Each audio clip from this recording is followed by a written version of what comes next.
आज हम लोग बात करेंगे यूपीएस के बारे में कि यूपीएस क्या है, यूनिफाइड पेंशन स्कीम, जो आजकल बिल्कुल चर्चा में बनी हुई है। और इसे लेकर के हमारे जो केंद्र सरकार है उसका क्या मत है, और भी बहुत पहले से इस पर कर्मचारियों का भी प्रदर्शन रहा है इसको लेके कि हमें कोई न कोई पेंशन वगैरह चाहिए। अभी बीच में तो आप लोगों ने देखा था कि किस तरीके से जो चुनावी माहौल में जो सरकार थी वो अपना अलग अलग मत रख रहे थे कि हम लोग ओपीएस को शुरू कर देंगे, या फिर अलग अलग तरीके से पेंशन की बातें बता रहे थे, जिसमें से अभी एक नई हमारे पास स्कीम आई है यूपीएस। यूपीएस का पूरा नाम होता है यूनिफाइड पेंशन स्कीम। जैसे ही यूपीएस को केंद्र सरकार ने मंजूरी दी और रविवार को महाराष्ट्र ने इसको लागू कर दिया।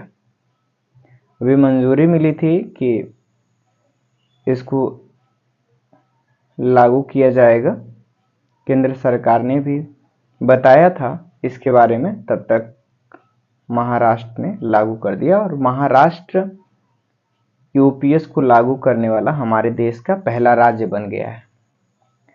तो यूपीएस क्या है, पूरी जानकारी हम लोग जानते हैं। तो आइए मैं कुछ नोट बना के रखा हूं, देखते हैं।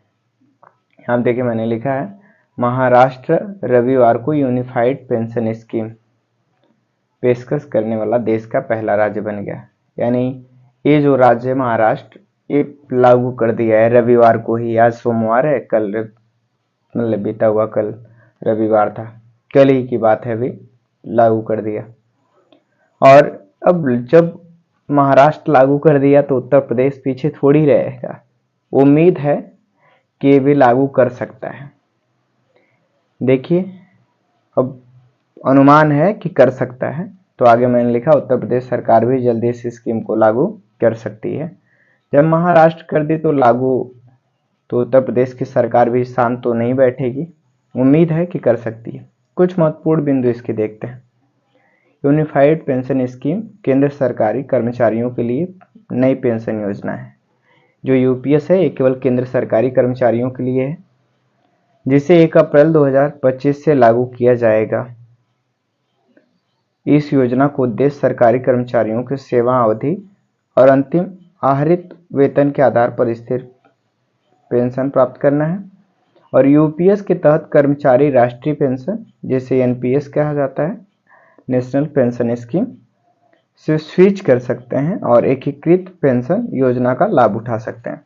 करेंट टाइम में जो कर्मचारी अभी उठा रहे हैं वो एनपीएस है, नेशनल पेंशन स्कीम, राष्ट्रीय पेंशन योजना। यदि देखिए इसको केंद्र सरकार ने यूपीएस को लागू किया तो ये केवल केंद्र सरकार के कर्मचारियों के लिए ही बनाया गया। लेकिन इनकेस अगर इस बीच जो एनपीएस लेना चाहते हैं, काफी लोगों में अभी भी मतभेद है, तमाम तरीके के लोग बातें भी कर रहे हैं और भी चर्चे में बहुत किस्से हैं इसके यूपीएस के और एनपीएस को लेके कि इन दोनों में बहुत बड़ा विवाद चल रहा है। क्या है, हमें कुछ लोगों की मांग है कि हमें एनपीएस ही चाहिए, कुछ लोगों की मांग है यूपीएस ही चाहिए। तो सरकार ने पूरी बात रख दी है कि जो एनपीएस उठाते हैं अपना, यानी एनपीएस लेते हैं, राष्ट्रीय पेंशन योजना की लाभ उठा रहे हैं, यदि वो यूपीएस लेना चाहते हैं तो एनपीएस को स्विच करके यूपीएस में आ सकते हैं। लेकिन यदि वो एनपीएस में ही रहना चाहते हैं तो रहें, कोई दिक्कत नहीं है, तो उनको यूपीएस से वर्जित कर दिया जाएगा। ऐसा है यूपीएस। देखिए यूपीएस के तहत राष्ट्रीय पेंशन योजना से स्विच कर सकते हैं, यानी अब एनपीएस से स्विच करके यूपीएस में आ सकते हैं और एकीकृत पेंशन योजना का लाभ उठा सकते हैं। लेकिन अगर आप नहीं जाना चाहते तो कोई दिक्कत नहीं। योजना में न्यूनतम 10 वर्षों की सेवा के बाद 10,000 प्रति माह की पेंशन की गारंटी दी गई है। इसके अतिरिक्त सेवानिवृत्त एक साथ यदि आप कोई रकम लेना चाहते हैं तो भुगतान और पारिवारिक पेंशन का प्रावधान भी है। किस यूपीएस में, ठीक है। यूनिफाइड पेंशन स्कीम कम से कम 50% पेंशन की गारंटी, जो इसकी स्कीम है यूनिफाइड पेंशन की, इसमें आपको 50% पेंशन की स्कीम की गारंटी, यानी आपकी सैलरी का आधा पेंशन आपको मिलेगा। हर कोई रिटायर होने के बाद पेंशन चाहता है, तो आपको वैसे ही रिटायर होने के बाद पेंशन मिलेगी। एक गवर्नमेंट, केंद्र सरकार गवर्नमेंट के कर्मचारी हैं, जो केंद्रीय सरकार केंद्रीय कर्मचारी हैं, उनके लिए केवल है। तो माना जा रहा है कि यदि ऐसे ही सभी राज्यों के लिए भी लागू कर दिया जाएगा, लागू कर दिया जाता है यूपीएस, तो कुल मिला के लगभग 90 लाख लोगों को यूपीएस की सेवाएं मिल पाएंगी। अभी केंद्रीय के कर्मचारी लगभग 23 लाख हैं। देखिएगा, यूनिफाइड पेंशन स्कीम के से 23 लाख केंद्रीय सरकारी कर्मचारियों को लाभ मिलेगा, 23 लाख। लेकिन अगर राज्य इसे लागू करे तो 90 लाख तक पहुंच सकती है। तो अभी 23 लाख तक लगभग केंद्रीय सरकारियों को लाभ मिलेगा। यदि सभी राज्य भारत के जितने हैं सभी अगर लागू करते हैं तो 90 लाख तक पहुंच सकती है। और इस बीच अगर सेवाएं की मैं बात कर रहा था यूनिफाइड पेंशन स्कीम की, तो 50% पेंशन की गारंटी दी जाएगी, होगी, पूरी की पूरी है स्कीम है यूनिफाइड पेंशन की कि आपकी जितनी सैलरी होगी रिटायर होने के बाद उसका आपको आधा पेंशन मिलेगा। और 10 साल से अधिक सेवा पर 10,000 रुपए की निश्चित पेंशन भी मिलेगी। और रिटायर कर्मचारी की सेवा की मौत परिजन को 60%, यदि आप रिटायर कर्मचारी हैं, आपकी मौत हो जाती है तो आपके परिवार में 60% मिलेगी, आपकी सैलरी की 60% मिलेगी। यदि जिंदा हैं तो 50%। अब आप सोच सकते हैं मरने में फायदा कि जिंदा होने। और कहीं न कहीं इसीलिए लोग सरकारी नौकरी के कदम नहीं छोड़ते हैं, सरकारी नौकरी लोग ढूंढते हैं। कार्ड क्या है, क्योंकि उसमें सिक्योरिटी तो है ही है, आप हैं तो भी और मरने के बाद भी, दोनों तरफ से आपका फायदा है। लेकिन प्राइवेट में कोई इस तरह की स्कीम नहीं आती कि मरने के बाद भी आपको पैसा मिलता रहे।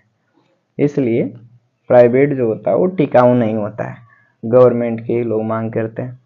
सबको गवर्नमेंट वाला ही चाहिए होता है, उनको पता है कि मर जाएगा तो उसके बाद भी मुझे पैसा मिलता रहेगा, यदि गवर्नमेंट कर्मचारी है तो। और प्राइवेट है तो प्राइवेट में बहुत कम उम्मीद है कि कुछ पैसा ऐसा मिले, तो इसकी वजह से लोग प्राइवेट में नहीं, प्राइवेट वाला नहीं उनको चाहिए, गवर्नमेंट वाला चाहिए होता है। आप लोग तो बात समझ रहे हैं ना?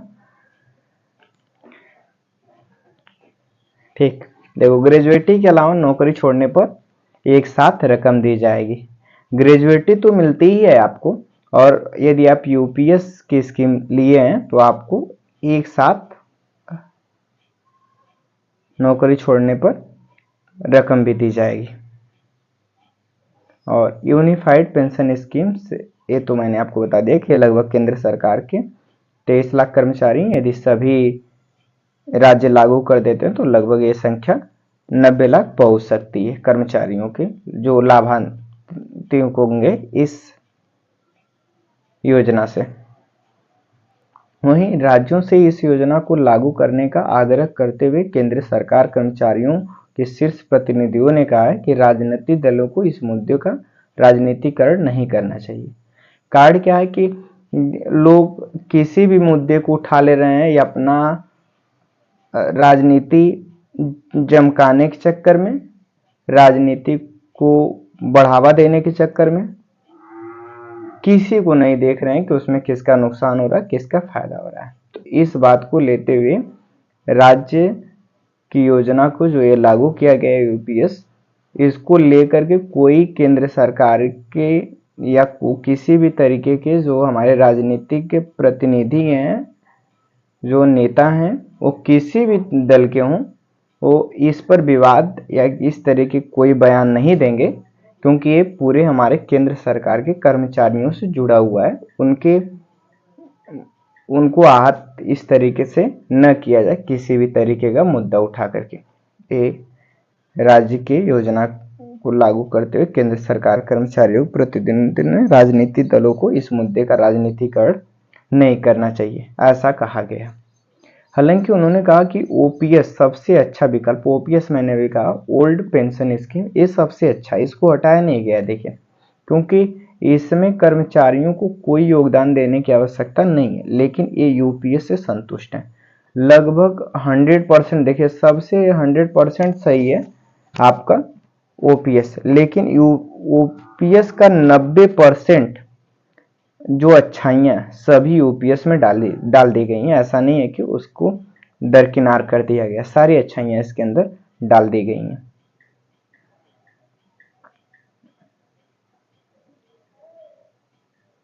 ये थोड़ा सा मिटा देता हूँ। और उसी चीज को लेके आगे लिखा हूं मैं कि यूपीएस में ओबीएस के 90% प्रावधान शामिल है और इसलिए हम खुश हैं। सरकार एक साथ राशि पर काम कर रही है, उनकी सेवानिवृत्ति के समय मिलेगी। और ऐसे यूपीएस के 5 मुख्य हिस्से हैं। पहला हिस्सा देखते हैं, कम से कम 50% निश्चित पेंशन मिलेगी। कर्मचारियों की मांग थी कि उन्हें एक निश्चित रकम पेंशन के रूप में चाहिए, जो वाजिब मांग थी। ये रकम रिटायरमेंट के पहले के 12 महीनों के औसत मूल वेतन पर 50% होगी। इसके लिए शर्त यह है कि कर्मचारी 25 साल की सेवा पूरी की हो। इससे कम वक्त यानी 10 साल से अधिक और 25 साल से कम तक सेवा की है तो रकम भी उसी हिसाब से होगी। और दूसरा हिस्सा है निश्चित फैमिली पेंशन। किसी कर्मचारी की सेवा में रहते हुए मृत्यु होने की स्थिति में परिवार को 60% पेंशन के रूप में मिलेगा। परिवार में सबसे बड़ा चेहरा पत्नी को मिलेगा। इसीलिए मैंने कहा ना कि आजकल लोग ढूंढते हैं तो गवर्नमेंट वाला चाहिए, सबको गवर्नमेंट वाला चाहिए, क्योंकि उनको पता है कि वो मर जाएगा तो भी मुझे कुछ पैसा मिलेगा, तो अपना जीवन यापन होता रहेगा मरने के बाद भी उसके।